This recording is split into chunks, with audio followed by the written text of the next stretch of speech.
in music ministry. To the guidance of our Lord, she became a Bible teacher also in Manila. Sobrang busy ang karir kay Lord, di ba?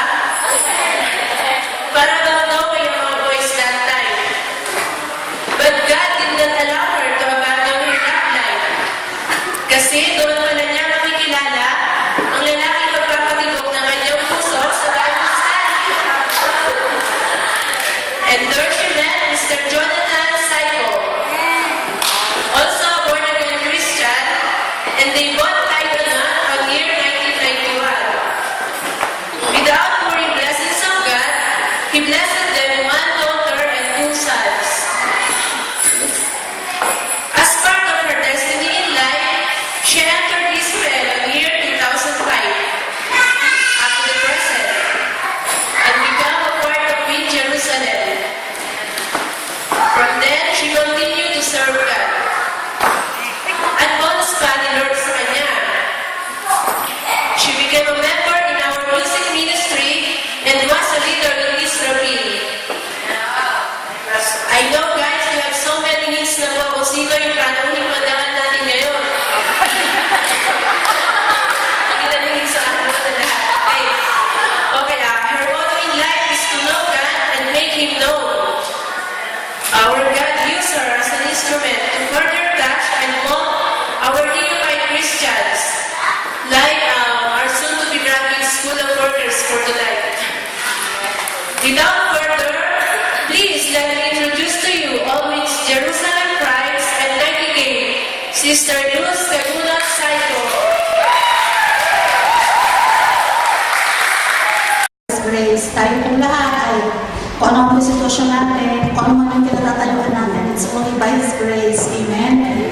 Praise God. To Dalael, ceasefire. Amen? Praise God. And sabi nga nila, the war is over. Tunay nga bang the war is over? Alam niyo po, for 8 days, di ba, nagkaroon po ng malit mang gera between the Hamas and the Malaki yun. IDF, diba? Alam niyo po talagang naantig ang buong mundo doon sa gerang yun. At alam niyo po, sabi ko nga talagang sa lahat ng mga bagay na pinagdaraanan natin, na mga nai-experience natin, diba? Dati napapanood lang natin sa sine ang mga gera. Pero nandito po tayo sa lugar na kung saan ginigera. Kaya po rin po Panginoon, sa privilege na makita po natin ang kapangyarihan ng Diyos. Amen? Makita po natin ang kamay ng Diyos na kumikilos po sa bansang Israel. Amen? Pero hindi po tayo galit sa mga Palestinians. Yeah, kasi we pray for mahal po them. sila ng Lord. Yung mga Hamas ay mahal po sila ng Lord. Hindi po tayo dapat magalit sa kanila. We should pray for them. At kailangan din po sila makilala sa Panginoon.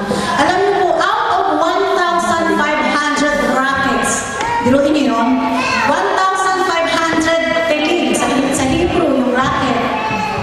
In Hebrew, ang tawag po nila doon sa rockets ay teling.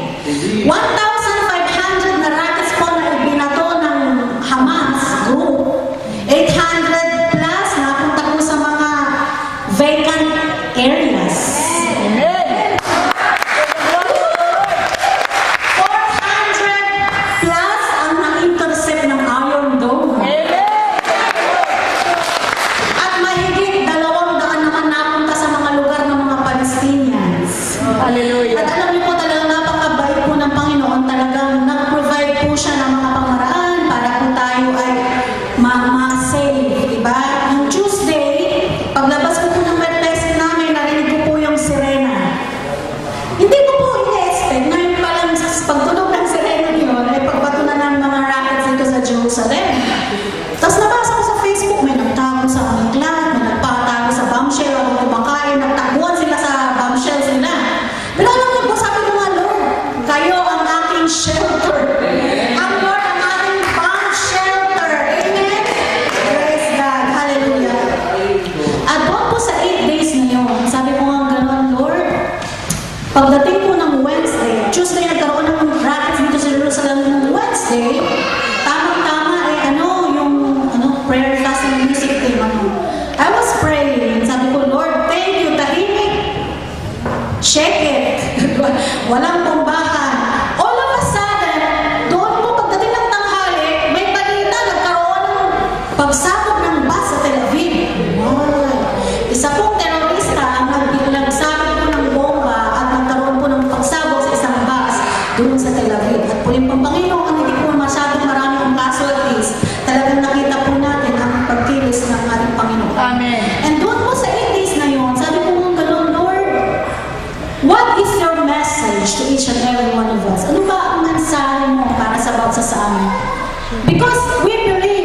Christian that all things work together for good to those that love God and to those who are called according to His purpose. Amen? Amen. Meron mo siyang dahilan, meron mo siyang plano. At sabi ko nga, Lord, what is your message to us? Ano ba ang mensahe mo? Ano ba ang mensahe mo sa bawat sa amin? Sabi ko nga sa Lord. And while I was asking that, I was praying, Lord, ceasefire, Lord, ceasefire, Lord. I always pray for the ceasefire. Alam niyo kung bakit ako nag-pray ng ceasefire? Siguro lahat naman tayo nag-pray ng ceasefire, di ba? Kasi syempre nga naman, hindi lang yung mga Palestinians affected. Maraming mga civilians po ang na-affected. Pati yung mga Hudyo, yung mga eskwelahan nagsarado, yung mga business doon sa Ashdod, sa Ashkelon, nagsaraduhan mo sila. Kawawa ang mga bata, hindi sila nakakapasok sa school. At isa pa, yung mga mahal po natin sa buhay na text and text, nag-aalala sila, ate, kamusta ka na? May gera pala dyan, ano na ang nangyari? Malayo pa kayo sa lugar ng gera, malapit ba? Alam mo talaga yung mga kamag-anak natin, yung asawa ko. Sabi niya, huwag kang lumabas ng bahay. Bawal lumabas ng bahay ngayon, nagliliparan ng mga racket. Alam niyo na yung mga balita sa Pilipinas, di ba? Talagang grabe. Yung mga balita sa Pilipinas. At pulin po ang Panginoon, sabi niya nga, ang Lord hindi tayo pababayaan. Nandun po ang kamay ng Diyos. God is good all the time. Amen. Praise God. And doon po sa pag-pray ko, Lord, I believe you have a message for each and every one of us. At dinala po ako ng Lord sa 1 Peter chapter 4. Buksan po natin. Buksan po natin mga Biblia. May dala po ba kayong Bible? If you have your Bible, you are in the right place. Amen. 1 Peter chapter 4, verses 7 to 11. 1 Peter 4, 7 to 11. Nakita niyo na po ba? Salitan po tayo. Ako po una magbabasa. But the end of all things is at hand. Be ye therefore sober and watch unto prayer. Verse 8. Above all, love each other deeply, because love covers over iniquity. Verse 9. Use hospitality one to another without grudging. Verse 10. Each one forgive the other, as he has received for the sake of faithfully administering God's good in its various forms. Sabay-sabay po tayo sa verse 11. If any man speak, let him speak as the oracles of God. Any man let minister, let him do it. As of the ability which God giveth, that God in all things may be glorified through Jesus Christ, to whom we praise and live forever and ever. Power forever and ever. Amen. Shall we pray? Lord, we just thank you for this privilege, Lord, to hear your word. Thank you, Lord, for you are our teacher. You will speak to each and every one of us, Lord. You will be with us, Lord, for you are Emmanuel. Thank you, Father. We just thank you for the power and for the anointing of the Holy Spirit tonight. We praise you in Jesus' name. Amen. Babasahin ko po sa Tagalog na nakaka-bless po kasi itong message na ito. Kasi sabi ko talagang time ko po yung message. Kasi habang ano po ako sa Lord, Lord, ano po yung nais ang parating sa amin? And this is what God gave me. Malapit na ang wakas ng lahat ng bagay, kaya't maging mapagtimpi kayo at panatilihing malinaw ang inyong pag-isip upang kayo'y makapanalangin. Higit sa lahat, magmahalan kayo ng tapat sapagkat ang pagmamahal ay pumapawi ng maraming kasalanan. Huwag mabigat sa inyong loob ang pagtanggap sa inyong mga kapatid sa inyong bahay. Bilang mabubuting katiwala ng iba't ibang kaloob ng Diyos, gamitin ninyo ang kakayahang tinanggap ninyo sa ikakapakinabang ng lahat. Ikaw ba'y tagapangaral? Ipangaral mo ang salita ng Diyos. Ikaw ba'y tagapaglingkod? Gamitin mo sa paglilingkod ang lakas ng kaloob sa iyo ng Diyos. Upang sa lahat ng bagay, siya'y papurihan sa pamamagitan ni Jesucristo sa kanyang kapangyarihan at karangalan magpakailanman. Amen? Praise God. Dito po sa ating nabasa, the end of all things is at hand. Sa lahat po na nai-experience natin, sa lahat po ng mga nararanasan natin, di ba? Isa po yung sa sign na malapit ang pagbabalik ng Panginoon. That is war. The end of all things is at hand. Kaya sabi ng gano'n, ano ba ang ginagawa ninyo mga anak? Sabi nga, it's time na para tayo po ay umalis doon sa ating comfort zones. At sabi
yung mga hindi Christians ka, magagaling kumanta, di ba?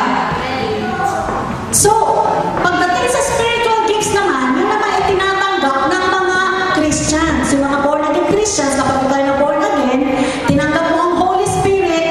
Ang Holy Spirit ay magkakaloob din sa inyo ng mga kaloob. Gifts na tinatawag. So, ang talent, mayroon kang talent, ikaw ay magaling kumanta, at ikaw ay binigyan din ng Holy Spirit ng gift of prophecy, o kaya gift of word of knowledge. Both are gifts from God. Kaya ang nais ng Diyos, yung mga gifts na yun, ay gamitin natin para sa kanyang kaluwalhatian. Gamitin natin para mag-serve sa kanya. Sabi ko ang ganun, Lord, oo nga no. Marami pong mga Christians na nagpapatumpik-tumpik. Sabi ko ang ganun ng Lord, kailangan maging seryoso na tayo sa ating paglilingkod sa ating Panginoon. Maging seryoso na po tayo sa ating pagsunod sa kalooban ng Diyos sa ating mga buhay. Serving God is a privilege. Alam niyo po ba, you are saved to serve God. Ikaw ay niligtas para maglingkod sa Diyos. Alam mo ba yun? Niligtas ka ng Diyos para paglingkuran siya. You are gifted. Gifted ka. Diba marunong kang sumayaw nga eh. Marunong kang kumanta eh. You are gifted to serve God. You are called to serve God. Tinawag ka para maglingkod sa Diyos. Lahat ng tayo ay tinawag para maglingkod sa Diyos. You are shaped. Ikaw ay hinubog. Ikaw ay hinubog para maglingkod sa Diyos. You are shaped to serve God. Amen? Tayo po ay tinawag ng Diyos para mag-serve sa Kanya. Ano bang ibig sabihin ng word na serve? Serve. Very simple word, diba? Ano bang ibig sabihin ng serve? Ano po kakailan din natin sa salitang serve? Serve means serve. Sa Tagalog ay paglilingkod, diba? Pero may meaning yun sa dictionary. Serve means to be of use. To be of use. Ang sabihin nun, ikaw ay magpapagamit. To serve means to be of use. O, ang isa pang meaning ng serve is to work for. To work for. Pag mag-serve ka, ikaw ay magtatrabaho para kanino? To serve is to be a servant. Siyempre, kapag ikaw ay nagsiserve, ang tawag sa'yo ay servant. Diba? Diba? So, pag nagsiserve ka, servant ka. So, sabi nga lang, ang isa pang meaning ng serve is to give honor and obedience to. So, dahil ikaw ay servant, kapag ikaw ay nagsiserve, meron pang master. Nakuha ninyo? You are a servant to the master. Sino po yung master natin? Ang ating Lord. Kaya tinawag po tayo ng ating Panginoon. Saan ang ating nabasa? Tawag po tayo ng mga kaloob. Kaya nais ng Lord that we should work for God. Tayo po ay gagawa para sa Diyos. Tayo po ay maglilingkod para sa Diyos. Tayo po ay magpapagamit para sa Diyos. Marami pong mga inampo ng Diyos sa bawat sa atin ng mga talents, ng mga gifts natin na hindi pa natin nadidiscover. So, balik nais ng Diyos, magamit po natin para sa Kanya. Amen po ba? Tayo po ay tinawag na magbigay ng honor at pagsunod sa Kanya. That is serving. Obedience unto God is serving God. Amen? Amen? Alam niyo po, yun ang nais ng Diyos sa bawat sa atin. Nais niya mag-serve tayo sa Kanya. Pakitaas na ang kamay ng meron ng ministry dito sa ating kalagitnaan. Ministry, yung mga nasa music, prayer and fasting, sa leadership. Sino? Kunti lang. Ang sabihin, maraming member ng sitting ministry. Wala akong sitting ministry sa church. Alam niyo po, nais natin mag-serve sa Lord. Mag-involve po tayo sa ministry. Marami po dyan. Prayer and fasting, di ba? O yung mga prayer groups, kung nais po natin maging intercessor, mag-join po tayo sa mga prayer meetings. Di ba? Pag Sunday, di ba? Yung mga free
dance ministry, yung mga tambourines.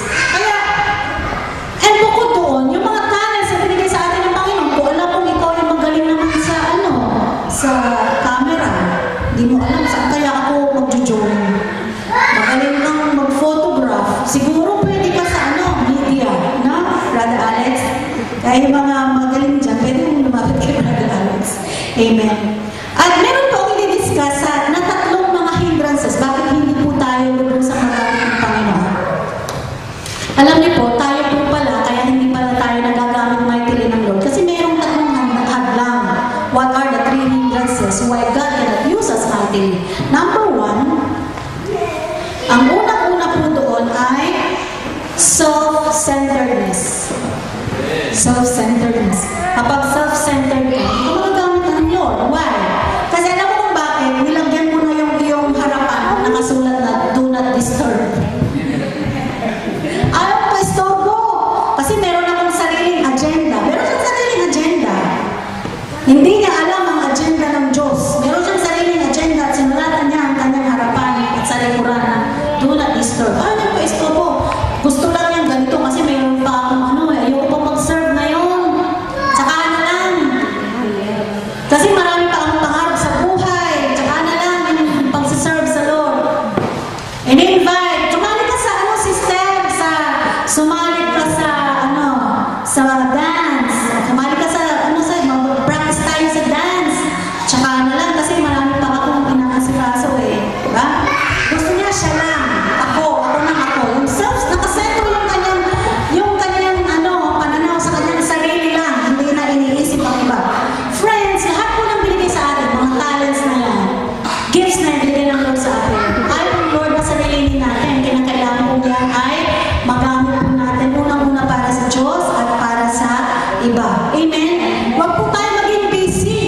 Sila yung mga self-centered. Sila yung mga busy palagi. Busy sila kasi meron silang sariling agenda na diba?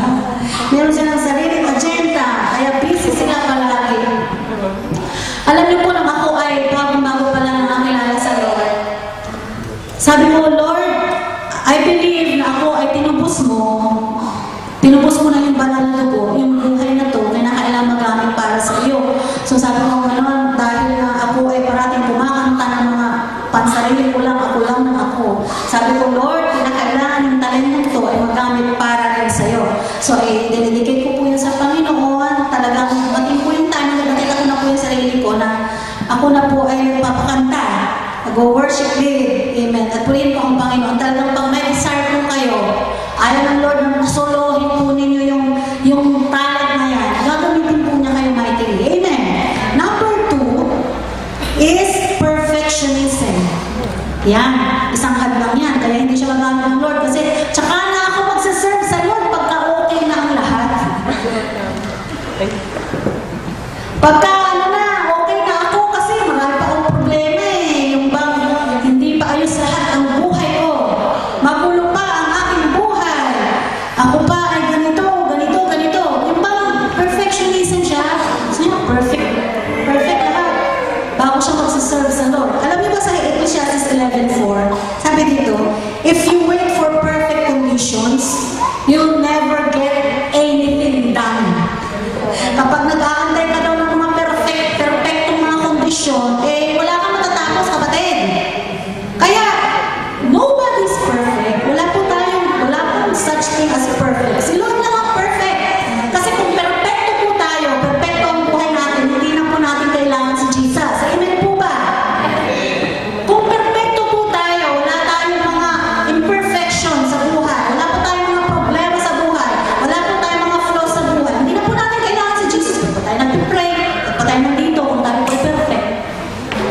Yan, nais ng Lord, yung mga bagay na yan, mga imperfections na yan, na siyang nagiging hadlang para hindi po tayo lubusang magamit ng Panginoon. Surrender po natin sa Kanya. Because God says, His power will be manifested in our weaknesses. Amen? Praise God. The third and the last but not the least, is materialism. Gusto ko ito Kaya pala ang isang Kristiyano hindi nagagamit mightily ng Lord kasi masyado siyang materialistic. Ano ba yung, anong tanong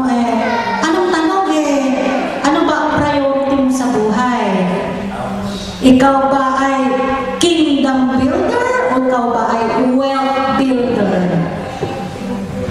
Tayo po ay tinawag ng Diyos para mag-serve sa Kanya. Nais na unahan natin siya. Amen po ba? Sabi nga sa Luke 16:13, no servant. Sino po yung mga servants? Tayo po yung mga naglilingkod sa Kanya. Can serve two masters. You cannot serve both God and money. Hindi po tayo pwedeng maglingkod sa dalawang Diyos. Hindi po tayo pwedeng maglingkod sa Diyos at sa pera. Hindi po natin pwedeng masabihin. Kinakailangan po, una po parati ang Panginoon. Kaya yung pang hindrance kasi masyado po tayo materialistic. Na-bless nga ako dun sa pinos ng isang pastor. Lagi na sabi nagbagay siya ng, kung nakita niyo po yung pinos ko, maraming mga limpak-limpak na dulyan. Diba? Sabi niya, ang tanong doon, paano daw malalaman kung ang isang tao ay hindi na kinukontrol ng kanyang ariya-ariya at ang kanyang kayamanan? Yun ang question. Paano mo daw malalaman kung ang isang tao ay hindi na siya kontrol ng kanyang ari-arian at ng kanyang kayamanan? Ang sagot, sabi niya, kapag kaya mong ibigay ang iyong kayamanan at ang iyong ari-arian, ikaw ang nagkukontrol nito. Subalit, kung hindi mo kayang ibigay ang iyong ari-arian at iyong kayamanan, ikaw ang kinukontrol nito. Tandaan niyo po yun. So, sabi doon sa pinakahuling niya, sabi niya, so, obey. Hanggang ilagay niya yun po yung verse na Malakay 3:10. Yun po yung nais ng Lord makita sa atin. Hindi po tayo masyadong magamit ng Lord kasi hindi po tayo marunong mag-obey. Lalo pagdating sa pera, diba?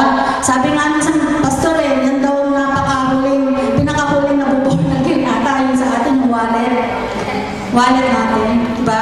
Pagdating sa pera, alam niyo po, nakakalungkot. Kasi marami pong mga tao, lalo na sa atin mga nasa abroad, diba? Madalas, na naipagpapalit po natin yung time, supposedly na serve tayo sa Lord, tayo po ay naghahanap ng shekels. Nakakalang po yun. Alam niyo po, nung bago pa lang ako dito sa Israel, sabi ko ang gano'n din, marami akong bayaran, dami kong utang. Siyempre, lahat naman tayo, di ba? Tubuta rito, bukod kay pastor. No? Na marami tayong mga utang. Laki ng mga placement natin, may mga interest pa. Alam niyo, sabi ko nga pagdating ng Sabado ng gabi, marami nag-offer sa akin, relieve ka naman sa akin, no? Kasi kailangan mo ng relieve. Siyempre ako, dahil kailangan mo ng pera, pagka nag-relieve ako, 20 shekels per hour, hanggang umaga, magkano na yun, malaki na, ano? Alam niyo, pag sumasakay ako ng bus, napapatakot ako dito sa King George, dahil alam ko, Jerusalem Tower pa noon dati, kabog ng kabog ang dibdib ko. Kasi alam mo, bakit? Kasi alam mo, mali yung ginagawa ko. Sabi ko, Lord, oo nga, pinagpapalit kita sa kese, sa pera. Kaya nais ng Lord, siya ang uunahin po natin. Kinakailangan, unang-una po siya po yung priority natin. Amen? Sabi nga ganun, we should be purpose-driven, not pera-driven.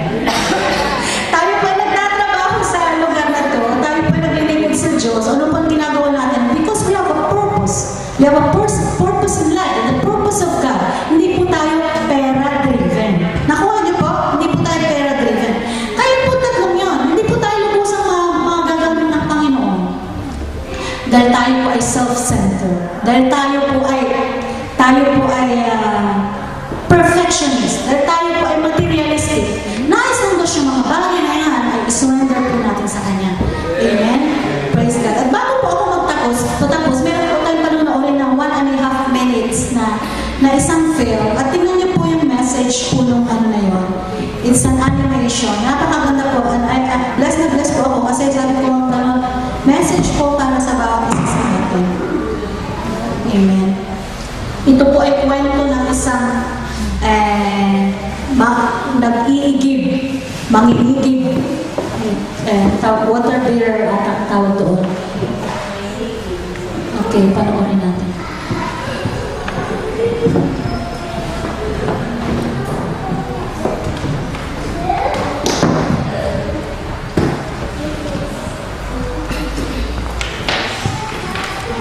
Nakita niyo po siya po yung nag-iigib ng tubig.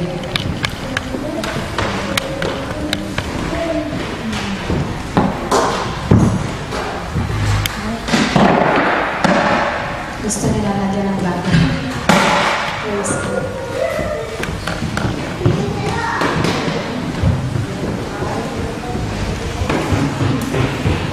Very short lang po siya, kaya ano po, tignan po natin yung message po ng mga words na nakasulat po dito. I believe na ito po ay mangungusap po sa bawat isa sa atin.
Close our eyes. Thank you, Lord. Ama, maraming pong salamat, Panginoon, dahil binigyan mo po kami ng pagkakataon na kami makapag-serve sa inyo. Lord, these talents, these spiritual gifts, Panginoon, binigyan niyo po sa amin. Lord, we're surrendering everything unto you, Panginoon. Sinusuko po namin sa lahat ng yan at hayaan po, Panginoon, magamit ang lahat ng ito for your glory. Panginoon,